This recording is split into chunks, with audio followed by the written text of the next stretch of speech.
박준규의 브리핑 시스 내일신문 박준규 기자 나왔습니다. 안녕하세요. 안녕하세요.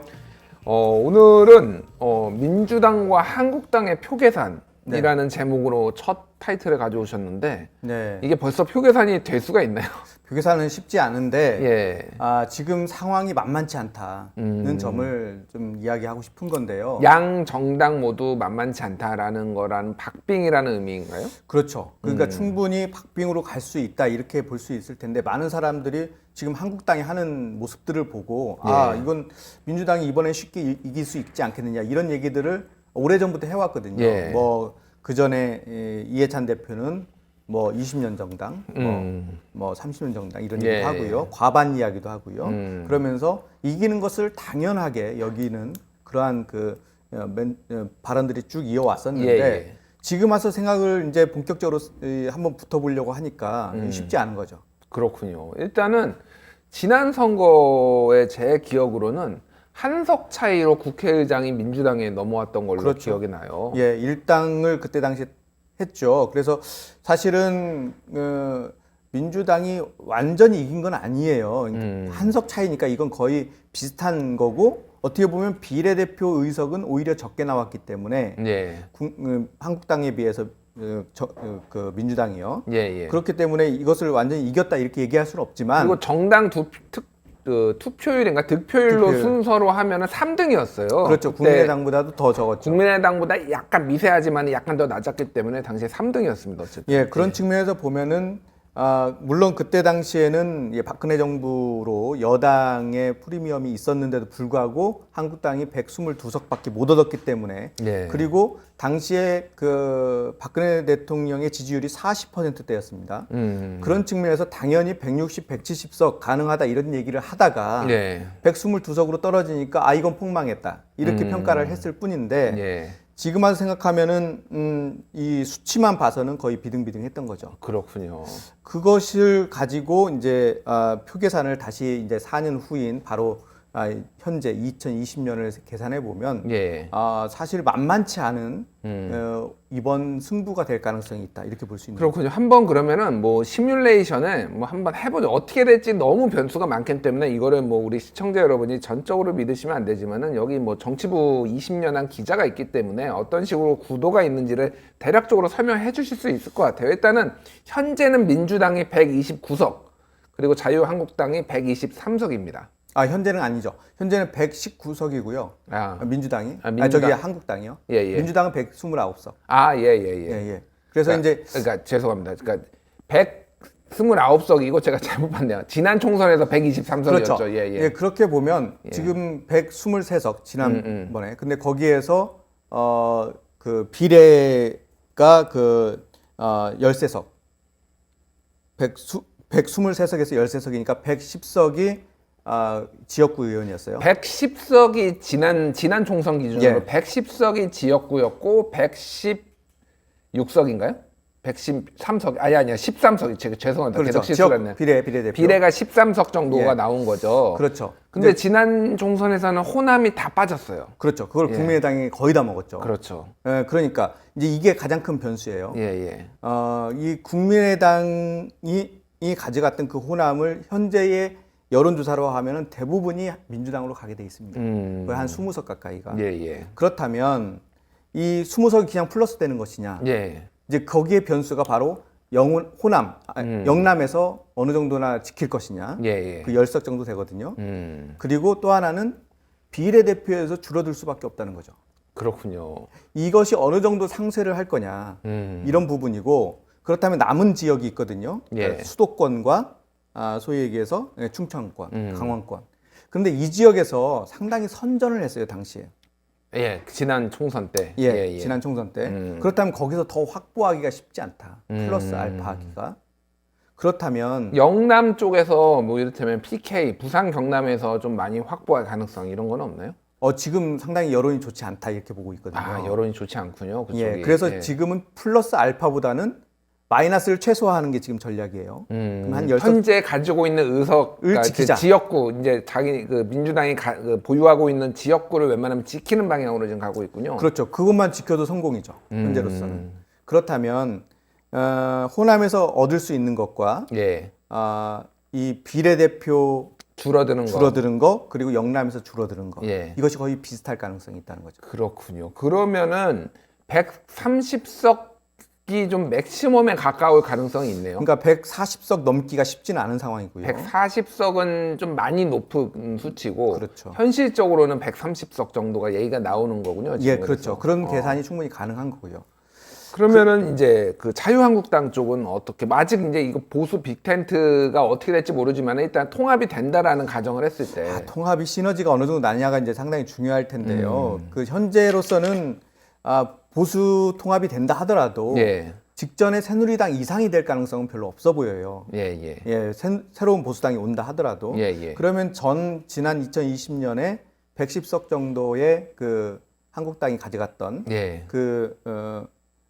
그 지역구 숫자에서 크게 늘어나지는 않을 것 같다. 그렇군요. 좀 안 됐죠. 이제 그런 상황에서 예. 보면 이 영남에서 추가적으로 더 가져간다 하더라도 지역구 한 110석. 그런데 문제는 이 비례대표에서 엄청나게 많이 가져간다는 거예요. 지금 미래한국당이 나중에 이제 정상적으로 출범이 돼서 꽤 많은 의석을 가져갈 경우에는 이게 이제 보수 쪽에 들어가면서 상당한 뭐 5석에서 10석 얘기가 나오고 있잖아요, 지금. 지금 5석에 10석이 줄어든 차이가 난다는 거죠. 이제 예. 민주당이 많이 얻어야 비례해서 7석을 얻거든요. 예. 지난번에 13석이었으니까 6석 정도가 줄어들어요. 예. 근데 이 6석을 대부분을 미래한국당이 가져갈 가능성이 높습니다. 아, 그렇군요. 왜냐하면 그러니까 민주당이 하나도 못 가져가니까 캡 씌운 데서요. 30석 캡 씌운 데서 하나도 못 가져가니까 거기에서는 비율적으로 다시 재조정하거든요. 그렇다면 미래한국당이 많이 가져가게 되는 거죠. 오히려. 그렇군요. 그래서 대체적으로는 20석이 가능하지 않겠느냐 이렇게 봅니다. 그러면은 뭐 지금 그 보수 쪽 아직 변수가 많긴 하지만 보수 통합신당, 대통합신당 같은 경우에 적어도 120석 정도를 얻는데 130석. 그러면은 진짜 일당 경쟁이 양당이 가능할 상황이 올 수도 있겠네요. 그렇죠. 이게 지금 그러니까 이게 시뮬레이션이기 때문에 부정확할 수밖에 없지만 그렇게 만만히 볼 수 있는 그 계산이 아니라는 상황이 아니라는 거죠. 그렇군요. 그래서 이럴 때는 앞서 여러 번 제가 강조를 했지만 상황 관리가 상당히 중요하다. 특히 여당 입장에서는 한 번 삐끗하면 이게 확 무너지는 거거든요. 왜냐하면 수도권 같은 지역에서는 이 표가 얼마 차이가 안 나요. 1000표가 왔다 갔다 하면 당락이 바로바로 바뀌거든요. 그런 측면에서 보면 이런 것들을 충분히 감안을 해서 총선 전략을 짜야 된다. 그러니까 아까 뭐 앞서 말씀하신 황교안 대표의 그런 발언들, 이런 발언들은 수도권에 있는 호남 민심을 확 돌아서게 만들거든요. 그렇군요. 그러니까 그런 것들 한 번의 실수가 돌이킬 수 없는 상황. 그리고 총선이 가까울수록 그것은 만회하기 어려워진다. 이런 부분이 있습니다. 그 유임태 국회 사무총장이 한 일주일 전에, 6일 전에 그 민주당의 약간 경고성 발언을 해서 화제가 됐는데 지금 민주당 여론조사 믿다가는 큰 코 다친다라는 말을 했어요. 그게 뭐 이제 아주 많이 기사화가 되지는 않았는데 상당히 이런 위기의식 이런 것들이 상당히 반영된 거라고 봐야 되겠네요, 이 발언이. 예, 그렇죠. 제가 만나본 민주당 의원들도 지역구에 실제 내려가 보면 민심이 만만치 않다. 상당히 그 긴장을 해야 된다. 이런 말씀을 많이 하세요. 그러니까 그것이 어느 정도는 이 외부로 보여주는 이런 어떤 제스처일 수도 있으나 표를 모으기 위한 그러나 실질적으로 이 경기가 좋지 않고 또 이런 신종 코로나 바이러스 감염증이라든가 또 여러 가지 뭐 대북 문제라든가 이런 것들을 봐도 이게 특별하게 더 나아질 게 없거든요. 그래서 민주당 입장에서는 지금 상당히 경계심이 있는 게 사실이죠. 경계심을 그리고 가져야지 또 선거에서 막상 또 이길 수 있는 것도 있는데 제가 그 민주당 쪽 분을 한 며칠 전에 한 뭐 일주일 정도 전으로 만났는데 그 얘기를 하시더라고요. 그 선거에 나가서 사람들 유권자들 만나보면은 바로 안다고 이거 질지 이길지 이번에. 그렇죠.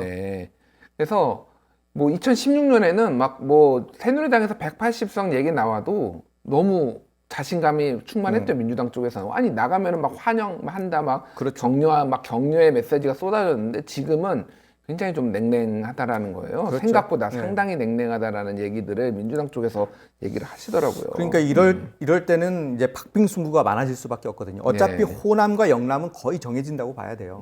그렇다면 결국은 충청권 그리고 이 수도권인데 어떤 식으로든 수도권이 지금 그 의석수가 많지 않습니까? 예. 그리고 민주당이 지난번에 많이 얻었어요. 그러면 그걸 지키고 또 추가로 더 얻을 수 있느냐? 이 부분은 그 몇 표 차이입니다. 예. 그런 측면에서 아주 민감하게 대응하지 않으면은 여기에서 승부가 갈릴 수 있다는 거죠. 그렇군요. 공천을 어떤 사람을 하느냐도 지금 굉장히 관건이겠네요. 왜냐하면은 전략 공천을 해야 되는 상황인데 지금 그 영입 인재들을 지금 지역구에 이렇게 했는데 뭐 정치 신인들이 많잖아요. 그렇죠. 그러면 인지도나 이런 거에서 굉장히 떨어져서 질 가능성도 상당히 높아지지 않습니까? 그런 그렇죠. 경우? 그런 측면이 있고요. 특히나 네. 앞서 제가 그 20대 총선 말씀드렸는데 그때 박근혜 대통령이 40% 지지율이었어요. 아, 그랬군요. 예, 40%대 지지율이고 여당이고 그랬는데도 폭망했잖아요. 지금 문재인 대통령도 약간 떨어져서 40% 중반 정도 지금 나오고 그렇죠. 있죠. 예. 그러니까 이 상황이 비슷해요. 그렇다면 뭐가 문제냐? 그때 당시에 공천 파동이 있었어요. 예, 예. 그러면 결국은 공천 과정이 상당히 중요하다는 거죠.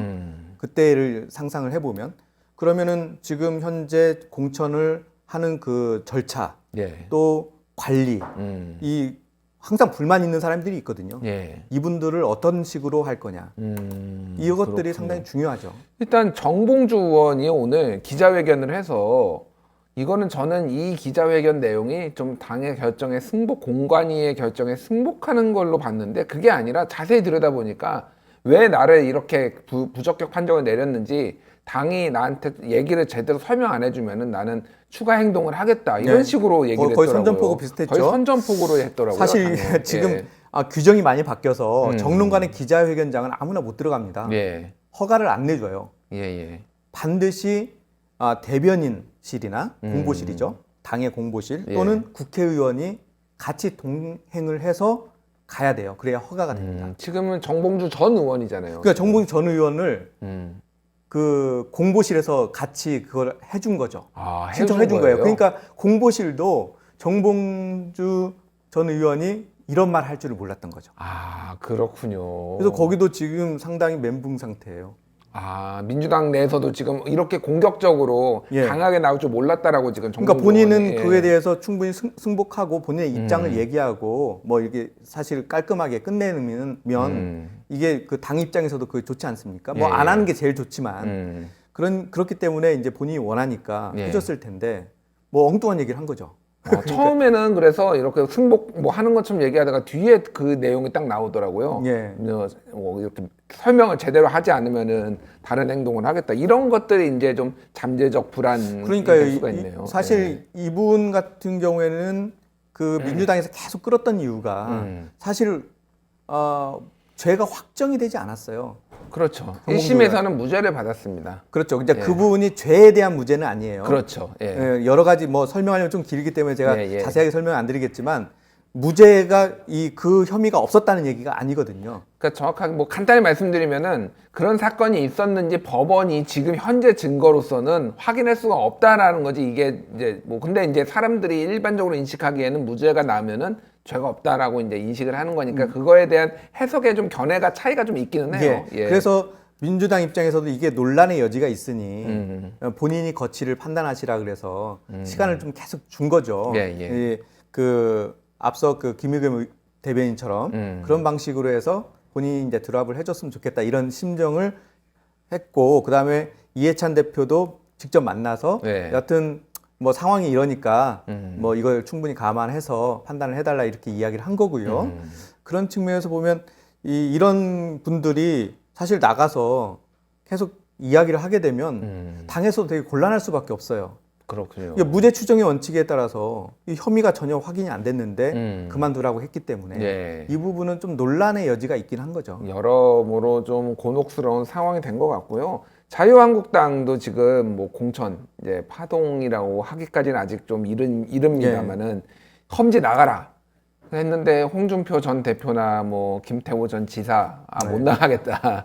그러니까요. 예. 그러니까 황교안 대표도 사실 안 나가려고 하다가 어떻게 보면 떠밀려서 나갔잖아요. 그렇죠. 그러니까 본인들한테 지금 강요하는 것이 비슷하게 지금 느껴지는 거죠. 예. 그리고 아니 안 될 게 뻔한 데를 나가라고 하면 이거 뭐 본인들은 그 다음에 정치적 행보를 할 수가 없고 예. 특히 김태호 그 전 의원 같은 경우에는 사실 대권에 대한 본인의 의지가 상당히 있지 않습니까? 예. 그런 측면에서 보면 이런 방식의 공천에 상당히 반발할 수밖에 없고 계속 김영호 그 공관위원장이 이런 식으로 나오게 되면 이분들도 나름대로 그 정치적 역량이 있기 때문에 예. 지지층과 함께 뭔가 이 문제 제기를 강하게 할 수도 있죠. 그렇군요. 만에 하나 뭐 지금은 이제 경선 과정에서 떨어지면은 이제 출마를 못 하게 돼 있지만은 그 전에 이를테면은 탈당을 해서 무소속으로 나와서 뭐 다시 당선돼서 당으로 복귀하겠다 이런 전략을 할 수도 있고 2016년에 이미 그런 사례들이 꽤 있었잖아요. 그렇죠. 그런 방식으로 예전에도 그 여기 친이 공천을 했을 때 다 나와서 친박 연대를 만들어서 네. 또 새롭게 이 세력을 만들기도 했고 지금 안철수 신당 지금 국민당에서는 그런 예. 것들을 좀 기대도 하고 있어요. 그런 분들이 나오면 우리들이 흡수하겠다. 이런 생각들도 하고 있거든요. 그것을 이제 한국당뿐만 아니라 민주당에서도 이런 공천 과정의 불합리한 예. 라고 얘기하면서 나오는 사람들 중에서 이삭 죽기를 하겠다. 이런 생각도 가지고 있어요. 그렇군요. 알겠습니다.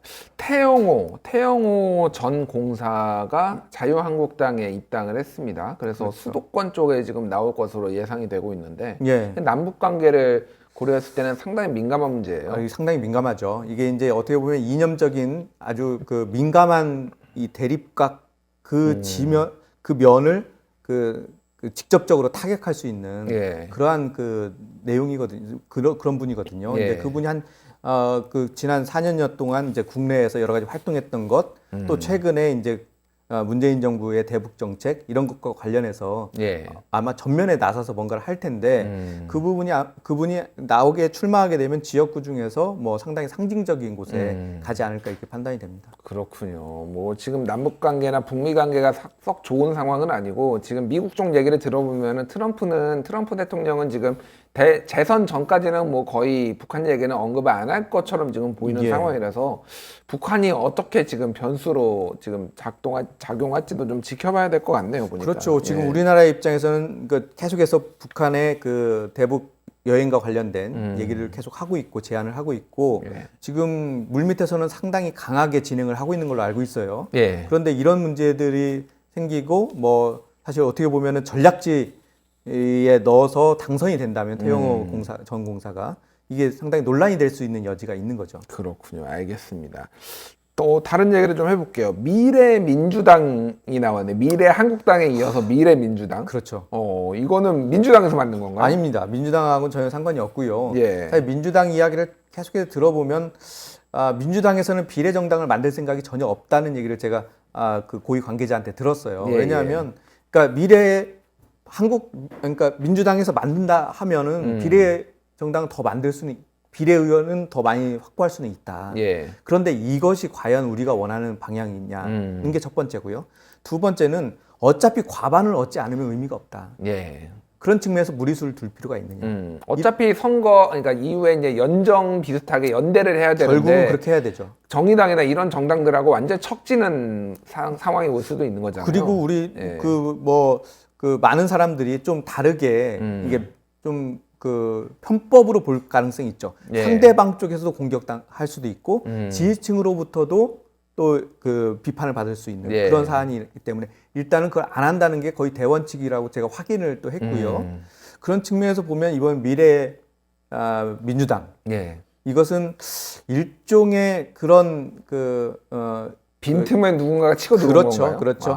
그러니까 사실 그 잘 모르고 찍으시는 분들이 혹시 있지 않을까. 그러면 그냥 앉아서 그냥 보통 근데, 3%가 넘으면은 비례의원을 그렇죠. 가지시는데요. 그게 3명에서 5명까지 얻을 수 있어요. 예. 근데 설마 미래민주당의 3%나 날까요, 저는? 그러니까 예.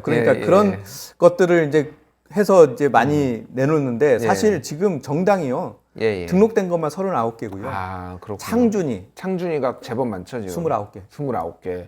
그러면 이제 5,000명 이상이나 뭐 23개. 23개. 예. 5,000명 이상의 뭐 당원을 모집을 해야 되는 게 사실은 요건이 만만치는 않아요. 예. 예, 지금 결혼당 이런 데도 그 5,000명 모으기가 쉽지 않아서 지금. 그리고 이중으로 할 수가 있거든요. 없잖아요. 그렇죠. 그것도. 그래서 그거 새로 지금 당원이 아닌 분들을 모아야 돼서 정치 무관심층의 가능성이 높아서 예. 쉽지는 않은데 어쨌든 한번 지켜봐야 되겠네요. 어떻게 그렇죠. 될지. 예, 알겠습니다. 자, 국회 국민 동의 청원 N번방이 10만 명이 넘었다. 예. 요거는 첫 번째 예. 사례인데요. 지난달에 그 국회도 전자청원을 할 수 있는 그렇죠. 체계가 열렸어요. 그렇죠. 많은 분들이 예. 잘 모르시지만은 그 청와대의 국민청원은 법적인 이 기반이 전혀 없습니다. 예. 법으로 돼 있지 않고요. 국회에서 하는 것이 법으로 이 명령이 돼 있는 거죠. 국회에서 예. 하도록 돼 있는 거죠. 예. 그래서 국회에서 그것을 적절히 하기 위해서 국민 동의 청원이라는 것을 만들었는데 그 첫 번째 케이스가 이번에 나왔습니다. 그렇군요. 어쨌든 청와대 국민청원은 20만 명이 넘은 상태고. 그렇습니다. 그러면 이제 국회에서는 국회가 할 수 있는 일을 하는 거잖아요. 이거에 관해서. 그렇죠. 답변도 그러면 청와대처럼 누가 나와서 하는 건가요? 아니면 아니 그렇지는 않아요. 그렇진 그렇지는 않고요. 않고요. 이게 예. 곧바로 이제 10만 명이 넘었기 때문에 디지털 N번방이라는 건 뭐 다 아시지만 예. 이게 이제 그 음란물을 불법적으로 유포하고 특히 획득하고 아동 성 음란물을 해서 문제가 됐죠. 그게. 예, 그래서 주로 요구했던 것은 국제 공조예요. 수사를 국제 공조로 해라. 근데 이 부분은 행정부 차원에서 많이 할 거고요. 예. 아마도 이 입법부에서는 이 형량 부분, 형량이 지금 상당히 낮다고 그래요. 그래서 예. 이것을 좀 더 높이는 부분들에 대해서 민주당이 적극적으로 하겠다는 입장을 오늘 발표했습니다. 그렇군요. 그건 어쨌든 뭐 국회에서 법으로 해야 되는 문제니까 그렇죠. 이게 상당히 그림이 괜찮네요. 그러니까 뭐 청와대가 할 수 있는 부분은 청와대가 하는 거고 그렇죠. 뭐 수사를 뭐 더 뭐 하게 한다든지 그리고 뭐 예를 들면은 뭐 국회가 할 수 있는 부분은 법을 고쳐서 한다든지 이렇게 좀 공조가 잘 되면은 좋을 것 같습니다. 그래서 국회는 특히나 이제 관련 행정부처를 불러서 예. 상임위에서 집중적으로 이야기를 할 수 있어요. 현안질이요. 예. 그런 측면에서 국회를 통해서 하는 것이 상당히 압박을 하면서 속도를 높일 수 있는 거죠. 그래서 이 청와대 청원과 국회의 국민 동의 청원을 동시에 하는 이 방법이 상당히 실효성이 있어 보여요. 그렇군요. 어쨌든 20대 국회가 역대 최악의 국회라는 얘기도 들었지만은 막판에라도 이렇게 일을 하는 모습을 보여줘서 참 다행이라는 생각이 드네요. 그러니까 지금부터가 문제예요. 지금 예. 이게 상임위로 이제 넘어가거든요. 예. 근데 여기 상임위에서 그 지금까지 있었던 여러 청원들처럼 그냥 잡고 있으면 이제 의미가 없는 거죠. 그렇군요. 알겠습니다. 또 뭐 어떻게 이게 진행되는지 한번 좋은 사례로 남을자면 끝까지 지켜보도록 하겠습니다. 예, 지금까지 브리핑 6 내일신문의 박준규 기자였습니다. 감사합니다. 감사합니다.